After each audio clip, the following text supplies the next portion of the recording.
आज के वीडियो में मैं आपको सही स्क्वाट कैसे करें ये दिखाने वाला हूं। दोस्तों, स्क्वाट यूनिवर्सिटी में स्वागत है। आज मैं 5 सिद्धांतों से परफेक्ट स्क्वाट करना सिखाऊंगा, जैसे पैर की उंगलियों का कोण और स्थिरता, बाहरी घुमाव बल उत्पन्न करना, कूल्हों पर हिंग करना और शारीरिक संरचना को बनाए रखना।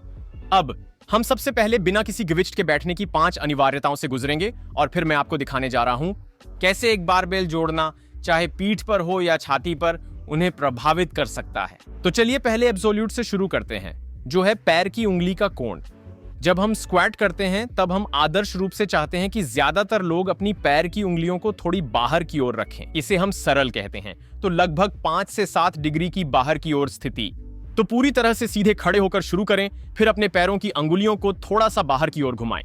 यही वह आदर्श स्थिति है जहां ज्यादातर लोग पैरों की पूरी स्थिति को बेहतरीन ढंग से बनाए रखते हुए सही स्क्वाट करने के लिए सर्वश्रेष्ठ सीमा पाएंगे। जब भी आपको झुककर अपनी उंगलियों को बहुत बाहर की ओर घुमाना हो, तो यह लंबी अवधि के लिए ताकत और मजबूती बनाए रखने के लिए सबसे अच्छा तरीका नहीं है। तो ज्यादातर लोग थोड़ा पैर बाहर की ओर रखते हैं। अब दूसरा महत्वपूर्ण स्क्वाटिंग तत्व होगा पैर की स्थिरता। अब अगर हम पैर पर झूम करें तो हमें पैर के 3 हिस्से दिखेंगे जिन्हें पूरे समय एक समान संपर्क में बनाए रखना जरूरी है। एडी का निचला हिस्सा, पहले अंगूठे का निचला हिस्सा और यहाँ 5वीं अंगुली का निचला हिस्सा। अब जब हम स्क्वाट करते हैं तो पैर के सभी 3 हिस्सों को समान संपर्क में होना चाहिए। हम इसे त्रिपाद पाद कहते हैं। अब अगर आप नीचे बैठते हैं और वह पैर अंदर की ओर गिरता है तो यह अत्यधिक प्रोनेशन होगा। उन तिपाई हिस्सों का क्या होता है? हम निश्चित रूप से पहले स्थानांतरित हो रहे हैं और 5वीं अंगुली से पर्याप्त दबाव कम कर रहे हैं। जब आप स्क्वाट कर रहे हो तो ट्राइपॉड फुट की सही स्थिति को कायम रखने हेतु आप क्या कर सकते हैं? पैर की उंगलियों को फैलाने पर ध्यान दें। यह सरल उपाय पैर की स्थिरता पर बड़ा प्रभाव डाल सकता है। जब भी आप स्क्वाट करते हैं तो अंगुलियों को फैलाना आपके पैर को उस स्थिति में बनाए रखने में मदद करता है, क्योंकि आप उस निचली स्थिति में उतना हिल नहीं सकते हैं जितना संभव हो। जब हम ऐसे जूते पहनते हैं जो हमारी उंगलियों को दबाते हैं तो यह पैर में अधिक गति की सुविधा देता है, जिससे घुटने पर प्रभाव पड़ता है और उसकी स्थिति बदल सकती है। कूल्हों और पूरी स्क्वाट परफॉर्मेंस को प्रभावित करता है। इसीलिए अंगुलियों को फैलाना शरीर को पैरों पर अधिक स्थिरता प्रदान करता है, जो आपके बाकी स्क्वाट की अखंडता में मदद करता है। पैर की स्थिरता, यह स्क्वाट का दूसरा चरण है। अब ऊपर आओ। अब हम स्क्वाटिंग के तीसरे महत्वपूर्ण तत्व पर चर्चा करेंगे, जो बाहरी रोटेशन टॉर्क पैदा करता है। स्क्वाट करते समय हम स्थिर शुरुआत चाहते हैं और शरीर को ऊर्ध्वाधर गति में अधिकतम शक्ति उत्पन्न करने देना चाहते हैं। घुटनों को हल्का बाहर की ओर धकेलने से हम अपने शरीर को सीधे ऊपर नीचे बल पैदा करने के लिए और अधिक अनुकूल बनाते हैं। यदि आप अपनी स्क्वाट शुरू करते हैं और आपके घुटने सीधे आगे की ओर जाते हैं तो यह बहुत आसान है उन घुटनों को थरथराने के लिए। अब हम उस क्षैतिज संरेखण में ज्यादा गतिमान हैं। ये स्क्वाट से ऊर्ध्वाधर गति नहीं बन रही। जब हम घुटनों को थोड़ा बाहर धकेलते हैं तो पार्श्व कूल्हे सक्रिय हो जाते हैं।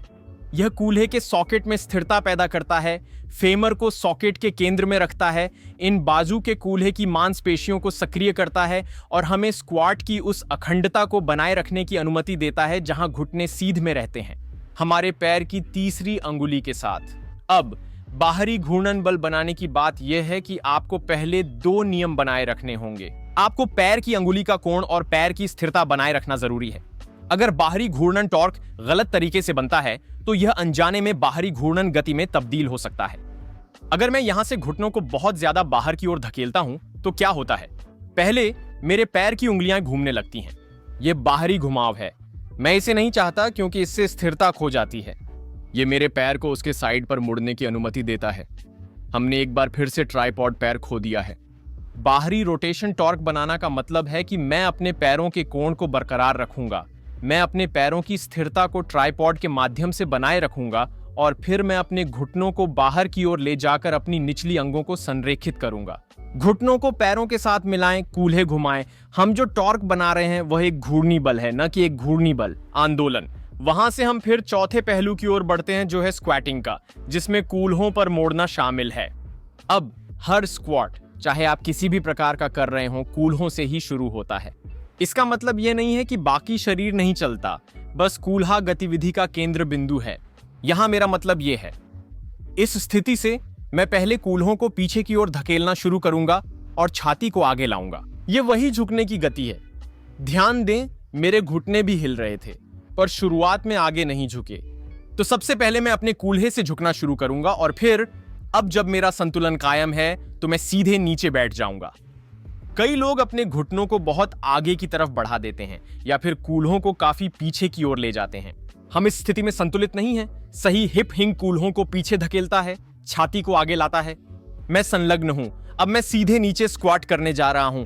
अंतिम पूर्ण स्क्वाट का मतलब है सही मुद्रा बनाए रखना, मूल रूप से कोर स्थिरता और समन्वय में। जब आप नीचे बैठें तो हम चाहते हैं कि आपकी रीढ़ की हड्डी तटस्थ स्थिति में रहे। हम नहीं चाहते कि यह झुक जाए या ज्यादा खिंच जाए। जब मैं नीचे बैठता हूं तो मैं नहीं चाहता कि आपकी रीढ़ गोल हो, जैसे पीठ पर कछुए का खोल हो। मैं ये नहीं चाहता कि हम उस इंस्टाग्राम मॉडल स्क्वाट में कूदें जहां ज्यादा खिंचाव हो और मुद्रा बिगड़ जाए। हम पूरे स्क्वाट में उस न्यूट्रल पोजीशन को बनाए रखना चाहते हैं। इससे आपकी पीठ को यथासंभव सुरक्षित रखने और आपके शरीर को संतुलित रखने में मदद मिलेगी। जब शरीर संतुलन में हो, आप प्रभावी बल और शक्ति बना सकते हैं। तो ये 5 मूल नियम हैं स्क्वैटिंग के। अब ये सब एक साथ कैसे दिखते हैं, देखिए। तो हम अपने पैर का कोण सेट करने जा रहे हैं। ठीक है, अपने पैर को सीधा आगे रखें, फिर इसे हल्के से साइड में घुमाएं, लगभग 7 से 12 डिग्री तक। यहां से हम आपके पैर को तिपाई में सेट करेंगे। तो मेरे पास एडी है, पहले अंगूठे का आधार, 5वें अंगूठे का आधार। मेरे अंगूठे चौड़े फैले हुए हैं ताकि स्थिरता बनी रहे और आर्च बनाए रखें। मैं अपने पैरों को जमीन में जड़ने जा रहा हूं। घुटनों को बाहर की ओर धकेलकर वो बाहरी घूर्णन बल उत्पन्न करूंगा। मैं अपनी कमर से शुरू करूंगा और फिर अपनी स्क्वाट शुरू करूंगा। उस मुद्रा की स्थिरता बनाए रखूंगा। मेरी पीठ अभी भी समतल स्थिति में है। ये एक अच्छा दिखने वाला स्क्वाट है।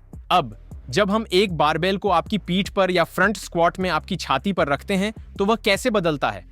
सिर्फ आपके धड़ का कोण बदलता है। मेरा मतलब यह है कि जब हम बॉडी वेट स्क्वाट करते हैं तो अधिकांश लोगों का गुरुत्वाकर्षण केंद्र पेट के आसपास होता है। यह गुरुत्वाकर्षण का केंद्र पूरी स्क्वाट के दौरान आपके पैर के बीच में होना चाहिए। तो बॉडी वेट स्क्वाट में अच्छे बैलेंस के लिए गुरुत्वाकर्षण का केंद्र हमेशा मेरे मध्यपाद पर होना चाहिए। मैं अधिक झुके हुए धड़ से खड़ा रहूंगा। यह स्थिति शरीर का असंतुलन होती है।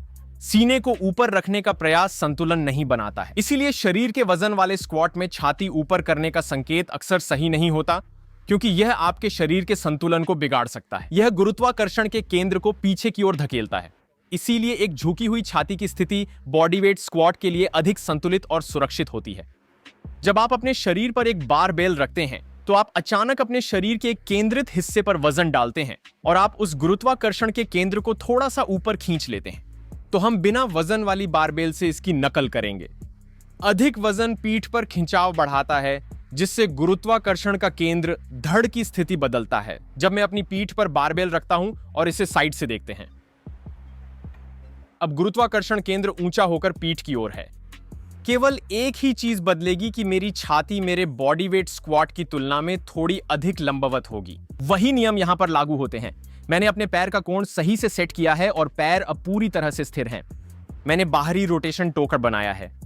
मैं अपने कूल्हों को हल्का पीछे लेते हुए हिप हिंज में बैठने जा रहा हूं और फिर मैं सीधे नीचे बैठूंगा और फिर वापस ऊपर। देखो, अगर मैं बहुत बड़ा हिप हिंज लेता हूं तो वो बार कहां जाती है? या अगर मैं घुटनों को आगे बढ़ने दूं तो ये फिर से संतुलन बिगाड़ देगा। तो ये हल्का हिप हिंग है। फिर से सीधा स्क्वाट करना, ये मेरे बॉडी वेट स्क्वाट की तुलना में एक अधिक ऊर्ध्वाधर धड़ स्थिति है। अब अगर मैं फ्रंट स्क्वाट करूं तो मेरा गुरुत्वाकर्षण केंद्र मेरी छाती की तरफ खींचा जाता है।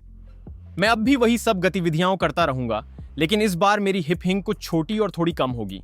बार की स्थिति में बदलाव की भरपाई के लिए फिर मैं सीधे नीचे स्क्वाट करूंगा और मैं पूरी तरह स्थिरता में हूं। बार मेरे मध्य पैर के ऊपर है और तब मैं ऊपर उठूंगा। यह फ्रंट स्क्वाट के लिए एक आदर्श है। हर सटीकता और पहलू सभी प्रकार के स्क्वाट पर लागू होते हैं। हमारे पैर की अंगुली का कोण, बॉडी वेट, बैक या फ्रंट स्क्वाट सभी के लिए हमेशा समान बने रहेगा। मैं अपने पैर के माध्यम से पूरे समय स्थिर रहूंगा, चाहे मैं कोई भी स्क्वाट कर रहा हूं। मैं उस बाहरी घुमाव बल का निर्माण करने जा रहा हूं। मैं अपने स्क्वाट की शुरुआत कूल्हों से करूंगा। वह कूल्हे की स्थिति कुछ हद तक बदल सकती है स्क्वाट के प्रकार के अनुसार, ताकि आप बारबेल को आपके पैर के बीच में सुरक्षित रूप से बनाए रख सकें। लेकिन कोई फर्क नहीं पड़ता, हम चाहते हैं कि हमारे धड़ की अच्छी स्थिर स्थिति बनी रहे, वह पोस्टुरल इंटेग्रिटी। तो इस तरह से आप एक सही स्क्वाट कर सकते हैं, चाहे आप किसी भी प्रकार का स्क्वाट कर रहे हों। उम्मीद है कि आज का स्क्वाट यूनिवर्सिटी वीडियो सबको पसंद आया होगा। अगर अच्छा लगा हो तो इसे दोस्तों के साथ साझा करें और उनके साथ इसके फायदे भी बताएं। दोस्तों व परिवार संग साझा करें। मेरा चैनल सब्सक्राइब करें। अगले हफ्ते तक खुश रहो दोस्तों।